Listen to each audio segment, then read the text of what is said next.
사도신경으로 우리 신앙을 고백하겠습니다. 나는 전능하신 아버지 하나님 천지 창조주를 믿습니다. 나는 그의 유일하신 아들 우리 주 예수 그리스도를 믿습니다.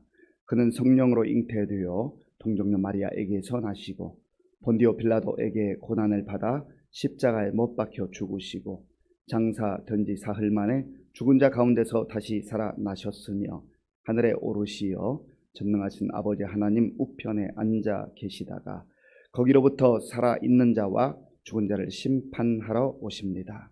나는 성령을 믿으며 거룩한 공교회와 성도의 교제와 죄를 용서받는 것과 몸의 부활과 영생을 믿습니다. 아멘. 하나님께서 오늘 우리에게 주시는 말씀은 요한계시록 13장입니다. 내가 보니 바다에서 한 짐승이 나오는데 뿔이 10이요 머리가 7이라 그 뿔에는 10 왕관이 있고 그 머리들에는 신성모독하는 이름들이 있더라. 내가 본 짐승은 표범과 비슷하고 그 발은 곰의 발 같고 그 입은 사자의 입 같은데 용이 자기의 능력과 보좌와 큰 권세를 그에게 주었더라. 그의 머리 하나가 상하여 죽게 된 것 같더니 그 죽게 되었던 상처가 나음에 온 땅이 놀랍게 여겨 짐승을 따르고 용이 짐승에게 권세를 주므로 용에게 경배하며 짐승에게 경배하여 이르되 누가 이 짐승과 같으냐 누가 능히 이와 더불어 싸우리요 하더라. 또 짐승이 과장되고 신성 모독을 말하는 입을 받고 또 42달 동안 일할 권세를 받으니라. 짐승이 입을 벌려 하나님을 향하여 비방하되 그의 이름과 그의 장막 곧 하늘에 사는 자들을 비방하더라. 또 권세를 받아 성도들과 싸워 이기게 되고 각 족속과 백성과 방언과 나라를 다스리는 권세를 받으니 죽임을 당한 어린 양의 생명책에 창세 이후로 이름이 기록되지 못하고 이 땅에 사는 자들은 다 그 짐승에게 경배하리라. 누구든지 귀가 있거든 들을지어다. 사로잡힐 자는 사로잡혀갈 것이요 칼에 죽을 자는 마땅히 칼에 죽을 것이니 성도들의 인내와 믿음이 여기 있느니라. 내가 범에 또 다른 짐승이 땅에서 올라오니 어린 양같이 두 뿔이 있고 용처럼 말을 하더라. 그가 먼저 나온 짐승의 모든 권세를 그 앞에서 행하고 땅과 땅에 사는 자들을 처음 짐승에게 경배하게 하니 곧 죽게 되었던 상처가 나은 자니라. 큰 이적을 행하되 심지어 사람들 앞에서 불이 하늘로부터 땅에 내려오게 하고 짐승 앞에서 받은 바 이적을 행함으로 땅에 거하는 자들을 미혹하며 땅에 거하는 자들에게 이르기를 칼에 상하였다가 살아난 짐승을 위하여 우상을 만들라 하더라. 그가 권세를 받아 그 짐승의 우상에게 생기를 주어 그 짐승의 우상으로 말하게 하고 또 짐승의 우상에게 경배하지 아니하는 자는 몇이든지 다 죽이게 하더라. 그가 모든 자 곧 작은 자나 큰 자나 부자나 가난한 자나 자유인이나 종들에게 그 오른손에나 이마에 표를 받게 하고 누구든지 이 표를 가진 자 외에는 매매를 못하게 하니 이 표는 곧 짐승의 이름이나 그 이름의 수라. 지혜가 여기 있으니 총명한 자는 그 짐승의 수를 세어보라. 그것은 사람의 수니 그의 수는 666이니라. 아멘. 오늘 요한계시록 13장에서는 두 짐승에 대한 이야기가 나옵니다. 바다에서 나온 짐승 그리고 땅에서 나오는 짐승, 이 두 가지 이야기가 나옵니다. 요한계시록의 전체 주제, 전체 내용은 희망과 승리입니다. 예수님께서 이미 승리하셨고 그 승리를 성도들에게 약속해 주셨기 때문에 성도들에게, 교회에 승리가 이미 약속되어 있다 하는 것을 늘 전제하셔야 됩니다. 이것이 하나님께서 우리에게 주신 최고의 희망이에요. 사람들이 왜 불안하고 두려워합니까?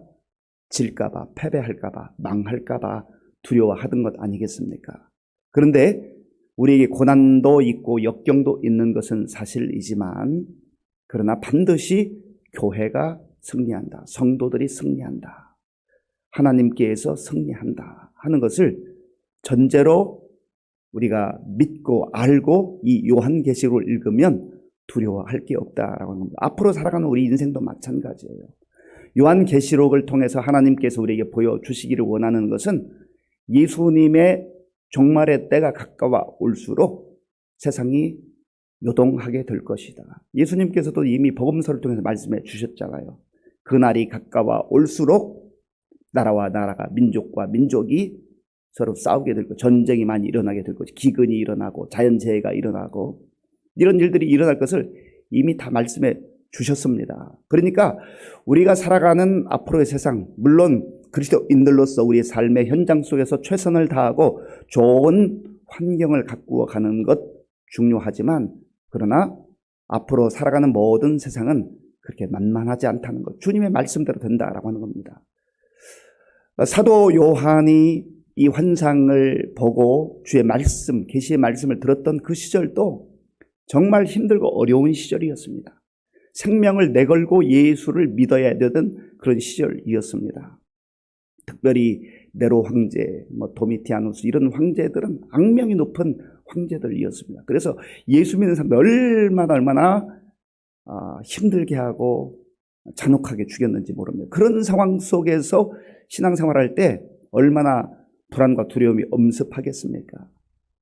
그리고 앞으로 어떻게 되는 것인가? 그런 생각을 하지 않겠어요? 그때에 하나님께서 사도 요한을 통해서 그런 시련과 불같은 시련과 역경이 있지만 걱정하지 마라, 염려하지 마라, 두려워하지 마라. 반드시 승리가 보장되어 있다, 약속되어 있다. 결론부터 말하면 예수님께서 십자가를 짊어지시는 그 무기력한 모습, 십자가에 달리셨을 때 사람들이 조롱하잖아요. 네가 하나님의 아들이면 내려와 봐라. 그럴 때 완전히 실패한 것 같잖아요. 완전히 끝난 것 같잖아요.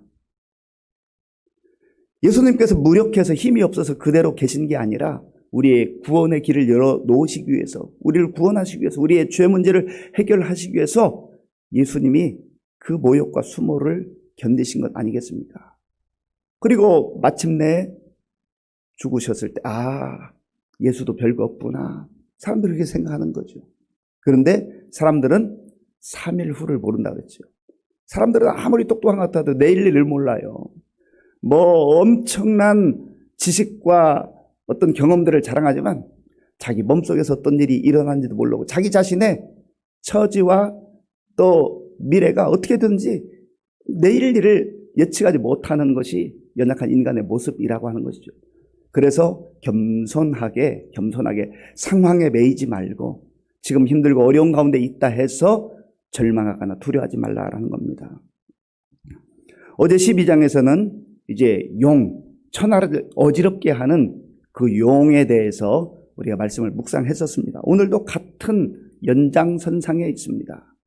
이 두 짐승도 역시 그 용은 사탄, 마귀를 이제 상징하는 건데 그 마귀와 사탄의 수하들, 이 짐승이 그런 역할을 하고 있는 겁니다. 자, 본문 1절, 2절을 제가 읽겠습니다. 내가 보니 바다에서 한 짐승이 나오는데 뿔이 10이요 머리가 7이라 그 뿔에는 10 왕관이 있고 그 머리들에는 신성모독하는 이름들이 있더라. 내가 본 짐승은 표범과 비슷하고 그 발은 곰의 발 같고 그 입은 사자의 입 같은데 용이 자기의 능력과 보좌와 큰 권세를 그에게 주었더라. 아멘. 바다에서 한 짐승이 나오는데 뿔이 10개가 있다는 거예요. 그리고 왕관, 머리가 7인데 그 뿔에 왕관이 있었다. 그리고 그 머리들에는 신성 모독하는 일이 있었다고 했습니다. 그러니까 하나님을 대적하는 세력인 것이죠.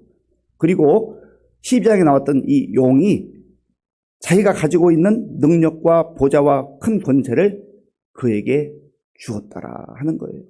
그래서 사람들로 하여금 이 짐승을 따르게 하고 짐승을 경배하게 하고 이 짐승은 또한 용을 경배하게 하는 그러한 영적인 혼란이 오게 된다는 것이죠. 그런데 이 권세, 능력, 이 사탄도 대단한 권세와 능력이 있습니다. 하나님께서 하나님의 때까지 허락해 주시는 거예요. 하나님이 힘이 없어서 놔두시는 게 아니에요. 이 하나님의 섭리와 뜻을 우리가 자세히 다 알기는 어렵지만 그런 하나님께서 그날까지 허락하신다라고 하는 것입니다. 3절 4절 우리 함께 읽겠습니다.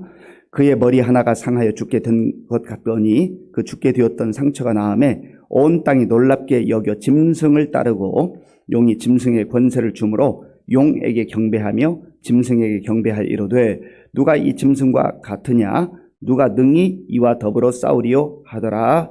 아멘. 그래서 이 짐승이 이제 대단한 힘을 갖게 되는데 사람들이 그 기세에 눌려서 그 짐승을 따르게 된다는 거예요. 그리고 이 짐승은 자기가 경배를 받기도 하지만 또 사탄에게, 용에게 경배하도록 하는 그러한 일을 행한다라는 것이죠. 그리고 능력과 권세를 나타내기 때문에 큰 소리 치는 거예요. 하나님이 어디 있어? 내가 하나님이야. 내가 세상의 최고의 신이야. 그러니까 하나님을 경배하고 하나님을 신뢰하고 하나님을 의지하고 살아야 되는데 하나님을 바라보지 못하게 하고 가시적인 권력과 힘이 있기 때문에 자기를 경배하고 자기를 따르라. 그렇게 명하는 것입니다. 그러니 얼마나 힘들고 어려운 그런 시대가 되겠느냐 하는 것이죠. 이런 시대 속에서 이제 사탄이 계속해서 이 짐승의 권세를 주고 능력을 주어서 일을 하게 하는데 오늘 본문에 보면 42달 동안 그런 일을 하게 될 것이다 라는 표현이 나옵니다. 자, 본문 5절 말씀, 6절 말씀, 5절 6절을 제가 읽겠습니다. 또 짐승이 과장되고 신성모독을 말하는 입을 받고 또 42달 동안 일할 권세를 받으니라. 짐승이 입을 벌려 하나님을 향하여 비방하되 그의 이름과 그의 장막 곧 하늘에 사는 자들을 비방하더라. 아멘. 이 요한계시록에 보면 42달과 1260일에 대한 이야기가 나옵니다. 이것은 같은 의미예요. 42달 곱하기 31일 하면 1260일이 나옵니다. 그래서 이것은 상징적 기간을 말하는 겁니다. 어떤 성경학자들은 어느 특정 500여 년대부터 또 1800여 년대까지 이 1201일을 1년으로 쳐서 그렇게 역사적 시기로 구분하기도 합니다. 그러나 그 역사적 시기로 꼭 구분하는 것은 조금 치우친 그런 해석이 될 수 있습니다. 그래서 우리가 이 1260일 혹은 42달이라는 기간은 하나님께서 이 사탄에게, 이 짐승에게 허락하는 그 권세를 이제 나타내고 또 사람들을 미혹하는 그 일정 기간, 허락하는 기간을 의미한다. 우리가 그렇게 받아들일 수가 있습니다. 그래서 이 짐승은 그 기간 동안 하나님을 비방하고 하나님을 조롱하고 교회를 박해하고 또 하나님을 믿는 성도들을 괴롭게 한다라고 하는 것이죠. 그래서 이 짐승을 우리가 따라서는 안 되고 하나님을 온전히 경외하는 그 믿음으로 사는 것이 이 시대 속에 너무나 중요하다는 거예요. 앞으로도 마찬가지입니다. 앞으로 점점점 과학 문명은 발달하겠지만 예수님을 믿기 어려운 시대가 올 거예요. 우리가 이것을 알고 살아야 됩니다. 이것은 요한계시록에서도 말씀할 뿐만 아니라 이미 말씀드린 대로 예수님께서 세상이 끝이 다가올 때에 그런 현상들이 다양하게 나타날 것을 말씀해 주신 거예요. 자연현상, 이상현상이 올 뿐만 아니라 그리고 또 적그리스도가 나타나서 세상을 혼란하게 하고 교회를 혼란하게 하고 성도들을 무너뜨리려 한다라고 하는 것이죠. 그런데 그냥 말로만 하는 게 아니라 때로는 능력을 나타내고 권능을 나타낼 것을 말씀해 주신 거예요. 그러니까 어느 집단에서 기적이 나타나고 능력이 나타난다 해서 무조건 그 집단이나 또 어떤 그 세력들이 무슨 신령한 능력이 있는 것처럼 그렇게 따라가서는 안 된다라고 하는 거예요. 예수님께서 때로 능력과 기적을 베푸실 때도 있었지만 그러나 예수님께서 늘 하나님 말씀으로 당대의 사람들에게 천국 복음을 가르쳐 주신 것처럼 우리가 능력을 존중하고 잘 영적으로 분별하는 거 필요하죠. 왜냐하면 성령께서 베푸시는 능력이 있거든요. 성령의 능력을 제한해도 안 되겠지만, 그러나 우리가 능력이나 기적 중심의 그러한 시각으로 신앙생활하거나 따라가다 보면 치우칠 가능성이 있다는 거예요. 왜냐하면 이러한 짐승, 용이, 마귀가, 사탄이 행하는 능력도 얼마든지 나타날 수 있기 때문이라고 하는 것입니다. 그래서 사람들이 그러한 상황 가운데서 이 사탄, 또 마귀, 용, 짐승에게 경배하는 일들이 많아질 것이다 하는 거예요. 자, 본문 8절, 9절 제가 읽겠습니다. 죽임을 당한 어린 양의 생명책에 창세 이후로 이름이 기록되지 못하고 이 땅에 사는 자들은 다 그 짐승에게 경배하리라. 누구든지 귀가 있거든 들을지어다. 아멘. 그래서 우리가 중요한 것은 어린 양의 생명책, 죽으셨다가 부활하신 예수 그리스도, 어린 양이신 예수 그리스도의 생명책에 기록된 구원받은 주의 백성들이 있다라는 겁니다. 저 여러분들이 그러한 은혜를 입은 것 아니겠어요? 그래서 구원의 은혜를 입은 사람은 시련과 역경과 박해가 있지만 이 짐승에게, 그리고 용에게, 사탄에게 무릎 꿇지 않는다는 거예요. 어떠한 상황 속에서도 오직 주 예수 그리스도를 바라보며 내가 설령 육체적 죽임을 당한다 할지라도 죽음을 이기시고 부활하신 예수님과 같이 우리에게도 부활의 약속이 있고 부활의 소망이 있다라고 하는 것이죠. 그래서 이 약속과 소망을 믿는 사람, 하나님의 그 생명책, 그 생명책에 이름이 기록된 진정한 주의 백성들은 어떤 고난과 박해에도 굴하지 않고 믿음을 지킨다라는 거예요. 그래서 사도 요한을 통해서 하나님께서 말씀해 주시는 게 성도들에게 있어서 인내와 믿음이 중요하다 하는 거예요. 자, 본문 10절 말씀, 10절 함께 읽겠습니다. 사로잡힐 자는 사로잡혀 갈 것이요 칼에 죽을 자는 마땅히 칼에 죽을 것이니 성도들의 인내와 믿음이 여기 있느니라. 아멘. 인내가 필요한 거예요. 박해와 역경 속에 굴하지 않고 약속을 붙든 자가 인내할 수 있다고 했어요. 약속이 없으면 무작정 기다려야 한다면, 무작정 견뎌야 한다면 그것보다 더 큰 고통이 어디 있습니까? 이거는 절망이에요. 그런데 우리에게는 약속이 있잖아요. 죽어도 산다. 죽어도 부활한다. 예수님께서 그 첫 열매가 되셨다. 이 약속을 믿고 살 때에 우리가 인내할 수 있다라는 것이죠. 그리고 사도 요한을 통해서 하나님께서 보여주시는 또 다른 짐승이 있는데 땅에서 올라오는 짐승이었다라고 하는 거예요. 이 땅에서 올라온 짐승도 대단한 존재이지만 그러나 결국은 하나님의 정하신 때까지만 그 힘을 발휘할 수 있다라고 하는 것입니다. 그리고 우리 마지막 부분에 666에 대한 이야기가 나오지 않습니까? 이 부분 우리가 좀 볼 필요가 있는데요. 16절부터 18절까지 제가 읽겠습니다. 16절부터 18절. 그가 모든 자 곧 작은 자나 큰 자나 부자나 가난한 자나 자유인이나 종들에게 그 오른손에나 이마에 표를 받게 하고 누구든지 이 표를 가진 자 외에는 매매를 못하게 하니 이 표는 그 짐승의 이름이나 그 이름의 수라. 지혜가 여기 있으니 총명한 자는 그 짐승의 수를 세어보라. 그것은 사람의 수니 그의 수는 666이니라. 아멘. 때가 되면 짐승의 표를 받게 하는 그러한 어려운 시대가 온다라는 거죠. 그래서 이 표가 없으면 이제 어디에 가서 물건도 못 사고 어디 들어갈 수도 없고 그런 시대가 온다라는 거예요. 그래서 좀 오래전 그런 몇십 년 전에 우리 성경학자들 이게 상품에 있는 그 바코드다, 바코드. 그리고 앞으로 우리 인체에 넣는 칩이 될 것이다. 다양한 그런 이야기들이 있습니다. 물론 그런 것들을 포함할 수 있지만 그러나 중요한 것은 뭐냐면 이제 모든 정부와 시대 속에서 앞으로 점점점 이 네트워크를 통해서 권력을 장악할 그런 세력들이 있는데 사탄이 그러한 자들을 이용해서 예수 믿는 것을 어렵게 하는 그런 시대가 온다는 거예요. 666은 그런 것으로 비유할 수도 있지만 그러나 이것은 그리스도를 따르지 못하게 하고 하나님의 약속을 거부하도록 하는 그러한 영적 세력, 사탄의 세력이라고 우리가 보면 됩니다. 이게 바코드다 뭐다 이렇게 너무 특정적으로 얘기할 것은 아니라는 것이죠. 분명한 것은 그것이 무엇이든 앞으로 권력을 장악하고 통제하는 그런 세력들이 사탄의 꾀임에 따라서 이제 주님으로부터 멀어지게 하고 신앙을 포기하게 하는 그런 일들이 얼마든지 있을 수 있다는 거예요. 그리고 유대인에게서 완전수는 7이라고 했습니다. 6이라고 하는 것은 부족한 수예요. 부족한 수. 완전하지 못한 수.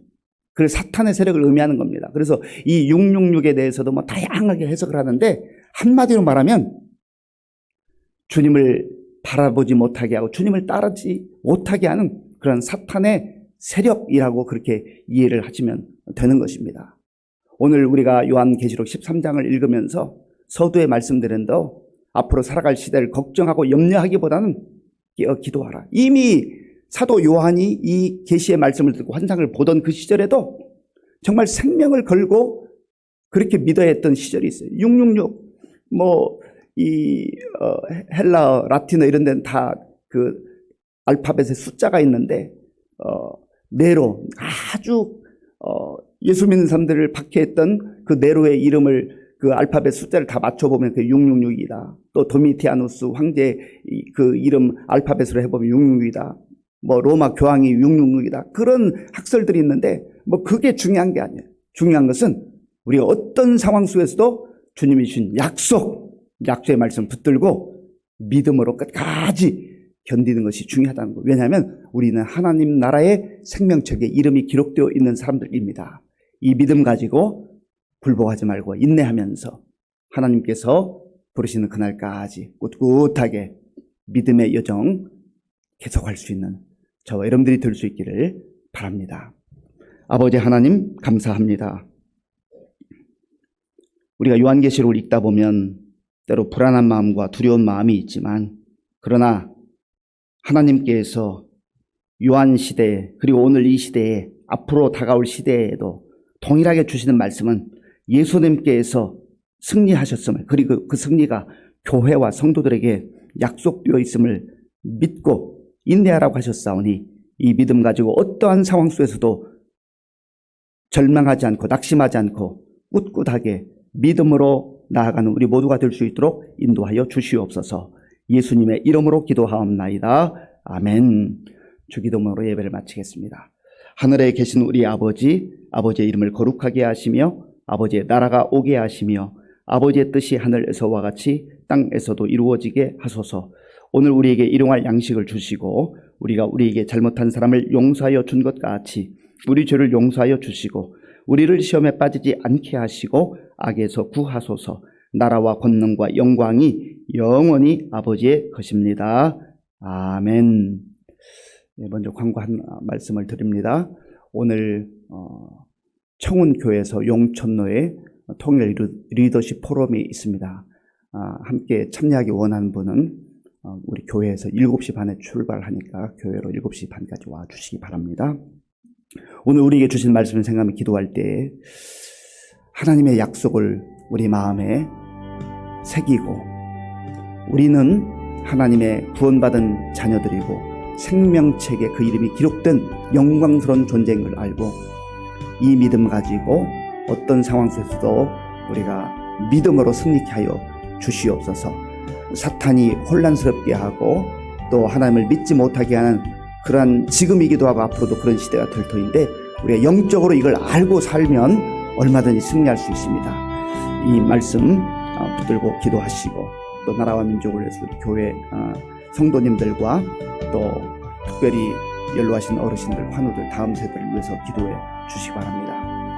우리 염룡문 집사님의 부친이 지금 89세인데 어제 넘어지셔서 고관절이 부러졌습니다. 한 달 정도 또 이번에 수술도 받고 이렇게 해야 되는데 아직도 수술 받을 여건이 안 된다고 그래요. 위해서 기도해 주시기 바랍니다. 그리고 군복무조리 청년들 위해서 기도해 주시고 지금도 세계 곳곳에 나가 복음 전한 선교사님들 위해서 그리고 이번 주부터 시작되는 우리 태국 단기 선교 멤버십 트레이닝을 위해서 기도해 주시기 바랍니다.